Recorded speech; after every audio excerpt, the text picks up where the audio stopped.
Bonsoir Olivier. Bonsoir. Justement, tous les dirigeants socialistes n'avaient qu'un seul mot à la bouche hier soir à l'annonce des résultats, responsabilité. Ce résultat nous confère de grandes responsabilités, disait-il, et pourtant ils avaient beau dire tous la même chose. C'était pas la langue de bois. Non, c'était pas la langue de bois. Ils avaient bien raison de dire ça parce que c'est conforme à la stricte réalité. Vous savez, les électeurs, hier, ont remis les clés de la Maison France à François Hollande. Son triomphe est absolu. Il peut s'appuyer sur tous les relais possibles et imaginables. Ça va de l'Assemblée nationale à la plupart des grandes villes, en passant par le Sénat et les régions.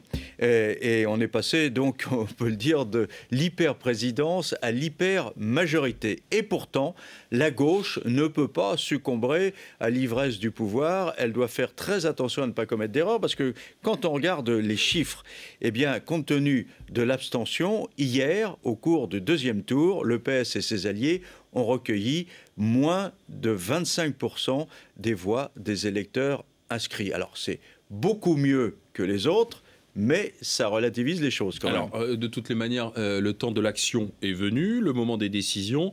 Alors là, quand on pose, ce sont des équations, comment dire, difficiles à résoudre. Oui, difficile. Respect des engagements sans austérité, a répété hier soir Pierre Moscovici. Mais comment faire ?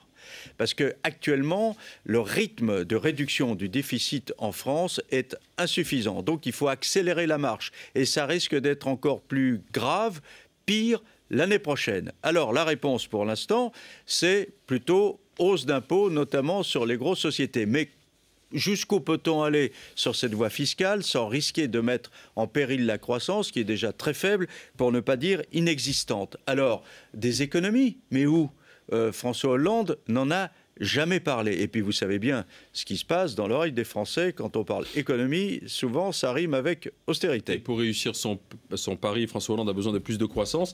On sait qu'il se bat pour l'obtenir au niveau européen. Il peut obtenir satisfaction? Oui, il le peut, parce que le mémorandum qu'il a adressé aux partenaires de la France ne va pas effrayer Angela Merkel. Les chiffres que le président de la République propose d'engager figurent pour la plupart déjà dans les projets européens. Et il a raison d'insister, la croissance est absolument indispensable. Mais si la France veut obtenir satisfaction, elle doit aussi prendre des engagements. Angela Merkel est prête à s'engager sur la solidarité, mais en échange, elle demande que la France s'engage sur le sérieux budgétaire, concrètement, avec des mesures précises, et que la France accepte que tout ça soit établi en commun avec des superviseurs européens. Bref, une perte de